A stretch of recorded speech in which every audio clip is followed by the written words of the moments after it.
GT Countdown. The top 10 milestones in gaming. We've come a long way since the advent of joysticks and D-pads. Every 4 or 5 years, our holiest of hobbies meets another benchmark that reminds the other entertainment mediums that video games are what truly push the envelope. A milestone changes everything. Suddenly, the old is gone and the new sets the precedent to follow. We pondered lots of industry earthquakes, from force feedback to the disastrous crash of 1983, but the following 10 landmarks refuse to be ignored. Video games come and go, but these milestones are eternal. Number 10. Mature game. Before headshots, chainsaw duels, and sex-fueled parties, video games centered around simple, rated G concepts. Eat the pellets, whack a barrel, you get the idea. Like a prepubescent teen transitioning into adulthood, the game industry drastically shifted in the 90s to feature adult-themed situations. The movement might have struck a chord with anguished politicians and mothers, but it helped expand the market beyond kids and tweens. With the ESRB established in 1994, little Johnny could no longer purchase games with disembowelment, yet the most successful games in the industry brandish the mature rated tag. Without games like Mortal Kombat and Doom, where would we be? Number 9. Nintendo DS and Nintendo Wii. Nintendo completely changed the game with its DS handheld and Wii console. Making buttons and analog sticks yesterday's news, these new ways to interact with electronic entertainment have broadened the scope of consumers far more than anyone predicted.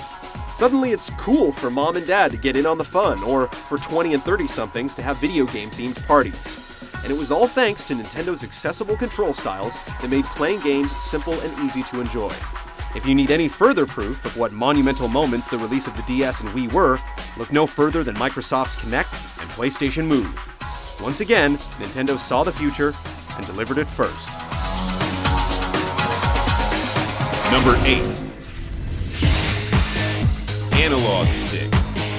Looking back, Space World 1995 will be remembered for a few notable milestones: the Nintendo 64, Ocarina of Time, and surely Super Mario 64. But the most lasting legacy to come out of that event wasn't a game or console, but a thing. It's hard to imagine where gaming would be without the analog stick, nor could we imagine a console these days without one.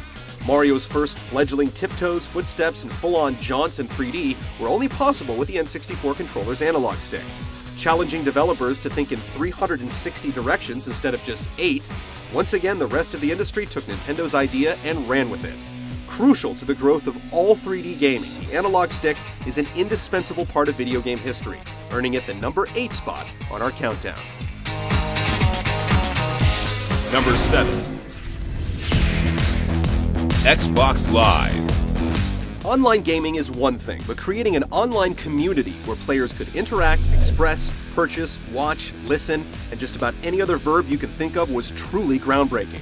It was no longer good enough to have a matchmaking service with dedicated servers. We needed friends lists and achievements. We needed video chat. We needed a party system. We needed avatars. And we didn't know we needed these things until Xbox Live told us we did. As the service evolved from its simple roots, it only became all the more essential to a healthy game-playing life. And as time wore on, it only became more apparent that Microsoft's competitors needed to jump into the fray or be left behind. Xbox Live changed how we would play video games, both by ourselves and with others, for the rest of our lives. Number 6. Nintendo Game Boy. In the late 1970s, Mattel's first handheld games used rows of LEDs to represent race cars, enemy projectiles, or athletes. The 80s were dominated by LCD screens, with wristwatch games and handhelds from Nintendo and Tiger. While the Microvision attempted to introduce interchangeable cartridges in 1979, it was Nintendo's Game Boy that truly made handheld gaming something worth pursuing. With a wide range of swappable games, a dot matrix display, and a lengthy battery life, it outlasted one competitor after another. With the inclusion of Tetris, it took off with adults as well, paving the way for the broader market that embraced the DS, PSP, and iPhone today. Number 5. Online gameplay. One of the biggest paradigm shifts of the last decade has been the online game's rise to prominence. Sure, back in the days of Maze Wars, playing games with other people through a computer network was archaic and a little more than a novelty, something that would never take given the scarcity of the required infrastructure. But today, the most enduring, addictive games we play are built around an online network, from World of Warcraft to Modern Warfare 2. Remarkably, it still feels like we've barely crossed the threshold, but online gaming has already allowed us to bridge the gap of thousands of miles and test our mettle against the best. The social aspect can also not be overlooked, with some games being nothing more than glorified chat rooms.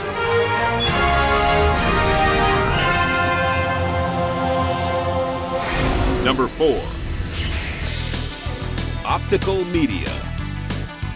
Quality and quantity in gaming took a huge step up with the advent of optical media. You still don't have a Sega CD? What are you waiting for, Nintendo to make one?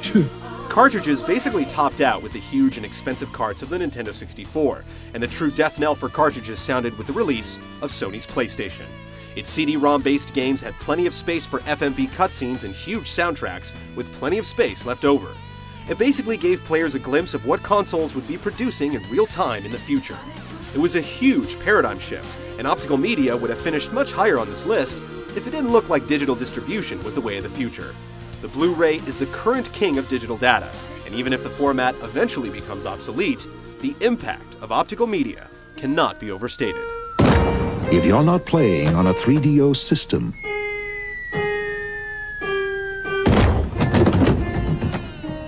what are you playing with? Number 3. 3D. The industry originally held to only one perspective, and its earliest efforts at breaking down this wall, like Wolfenstein, Star Fox, and Virtua Racing, only masked the immense challenge of creating a virtual world in 3 dimensions. Then came the PlayStation and the Saturn, and with them Battle Arena Toshinden, Warhawk, Jumping Flash, Crash Bandicoot, and Tomb Raider. Our eyes were open to the future and we pondered the possibilities. Then, Nintendo gave us Super Mario 64, a game that would show us how we'd navigate the 3D space for the foreseeable future. In 2 years, the groundwork for the next 2 decades was written. We're still riding the wake of the 3D revolution. Number 2. Coin-op. We've been paying for virtual amusement since the 1920s, but it wasn't until 1971 when Galaxy Game by Stanford alums Bill Pitts and Hugh Tuck and Computer Space from Pong parent Nolan Bushnell that gaming became a bona fide business. By building their arcade cabinets by hand and working deals with local pubs, they became the pioneers of monetizing video games.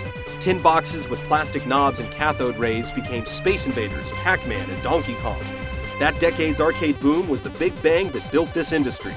The word arcade took on a whole new meaning.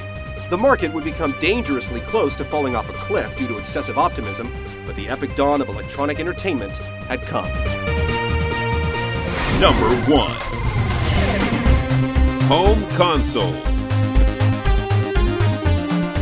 Electricity is the primordial goo of all things games, arcades their eternal incubator, and the home console is the communion, the crucible, the crux between man and electrical merriment. Melodrama aside, home consoles turned games from quarter munchers into big money purchases with long adventures that could be played from the comfort of your couch, and they brought us variety with interchangeable cartridges. We've couched these sub-milestones within home consoles, along with the PC. Game experience evolved when they weren't out to drain your wallet bit by bit. Cartridges, as opposed to standalone Pong machines, offered constant variation, excitement, and are always fun to trade with friends. When you could bring games into your house, they were no longer a destination nor a distraction. They were part of the family.